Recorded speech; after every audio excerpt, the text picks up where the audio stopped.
Blessings, my friends. Thank you for joining me. I'm going to talk a little bit right now about our Parsha V'yikra. Now, with V'yikra, we're coming into those Parshas that are very concerned about the issue of sacrifice. And it goes into the issue of sacrifice in great detail.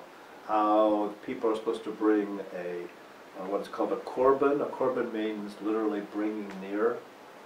The nature of the korban is meant to expiate a sin or a transgression or some sort of a failure or a failing of that sort, either for an individual or for a people, either that which is done intentionally or that which is done by mistake. There's two different ways really to think about these portions of the Torah that give people so much trouble. Because there's so much dealing with this much of heifer and this much blood. They're very detailed and they're very physical. And they're dealing with, one, the concept of sin, which is often hard for people today to get behind, to think about it. And they're also using this physical symbology of animals or grain in order to help let go of a transgression. But it's really in this very section that some of the deepest aspects of teaching of the Torah arise. Because the Torah is really asking us this very difficult question. It is not that we are making an expiation or a forgiveness of sin to God, but what is it for modern people? What is it for people in general? What is required for a person to be able to forgive themselves? What do you have to do to be able to forgive ourselves for something that we have done in the past, either intentionally or unintentionally? So I give you an example. Let's say, God forbid, that you are driving and for a moment you forget yourself and you hit a little kid and you kill him. God forbid, The law might say it was an accident and no problem, or rather you're forgiven. And you may pay a fine or do whatever is required. But in reality, what would be required for you to forgive yourself for such a thing? That is what a lot of this Torah portion is really talking about.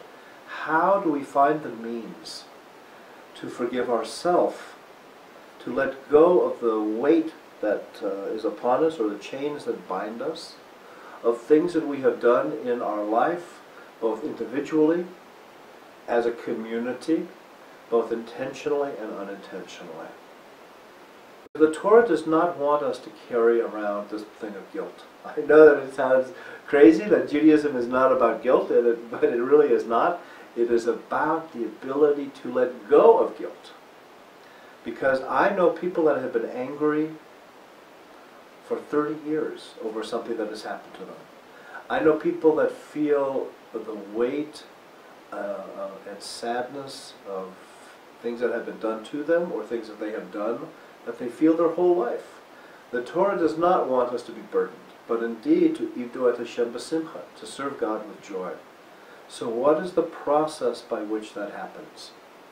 And the Torah is saying that there is a certain magical process that must happen for a person to let go of that place of self-criticism and self-heaviness. It uses the language of korban, which is to bring near or bringing near. Most religions are around or about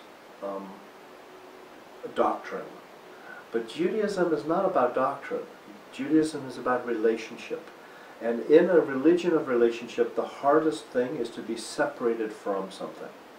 So korban, which means the sacrifice that people bring, literally means to bring near. How do we come back near to that place of joy after we have done something that makes us separated from it? How are we able to release that? The Torah is saying through these kinds of teachings that is partly an act of magic, and partly a physical act, meaning there is something that you and I must do. We must surrender a part of our life, to give it over.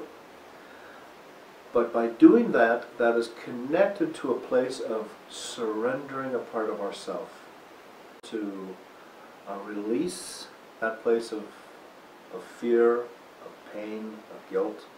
A part of us must let go,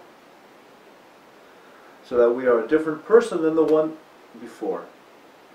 And only then are we able, because we're a different person, we are able to come near to that place of the divine and let go of that place of guilt, let go of that place of heaviness, let go of that place of the inner feeling of unworthiness in order to be whole.